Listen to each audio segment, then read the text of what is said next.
Hi, I'm Cliff Ruddle, and I'm really happy to be with you today and spend a little bit of time learning more about endodontics together. There's an excitement in the world of endodontics with the dedicated mechanical file called Gold Glider.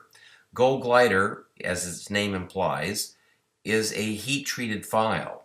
The file is heated up to a proprietary temperature, allowed to cool down, and you have some significant metallurgical changes. It shows up as number one, a very big improvement in flexibility. Also, heat treatment technology massively improves the resistance to cyclic fatigue. So think about this instrument towards its terminal extent, snaking through a secured canal with a tin, and how it can get down there and achieve length. Another important concept is it's not a fixed tapered file, rather it has multiple progressive tapers over its active portion. And this means that the file does most of its work in the body of the canal, the coronal 1/3 and the middle 1/3.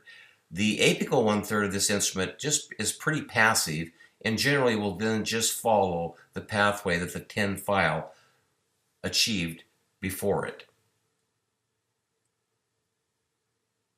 So how does this instrument fit into the traditional size 10 and 15 manual files?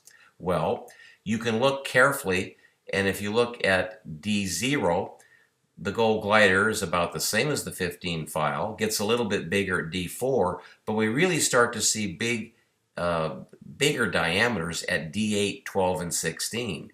And this would explain precisely why the instrument works as a pre-enlarger or a pre-shaping file, because it's doing a lot of work up in the body of the canal. This gives a bigger pathway then for the shaping file to follow. So I would invite all of you to consider getting rid of your 15 file, because it is stainless steel, and moving to a much more flexible file that has resistance to cyclic fatigue. And again, the good news is it's just still two files. The better news is it makes a significantly bigger pathway to length than the 15 stainless steel hand file. I like to use a plastic block that has a challenge. A lot of colleagues will use a block that is called a J block, but this is the S block. And the S block is a nice challenge in that it has multiplanar recurvature. Also, we can see in the plastic block when a file cuts, how it cuts, and we can see the debris that's being generated. And we need to really then appreciate that what we see in this plastic block is what's going on in the teeth inside the patients that visit us daily. Let's take a look. So if we draw a tangent line to the first curve relative to the straightaway portions of the canal, that's about 30 degrees. And if we draw a second tangent line to the second curve relative to the first curve, that's about 35 degrees. So you can see this is a good little challenge.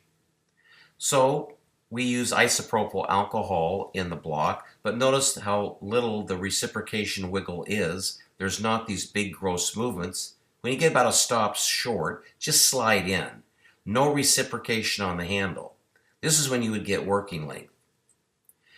Once you have a known working length, use intentional, deliberate, and repeated little short 1/4 millimeter strokes to confirm patency.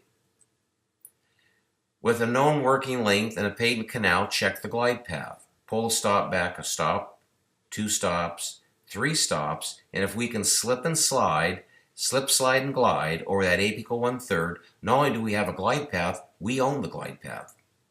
And mechanical instruments will follow. Everybody at home should say follow.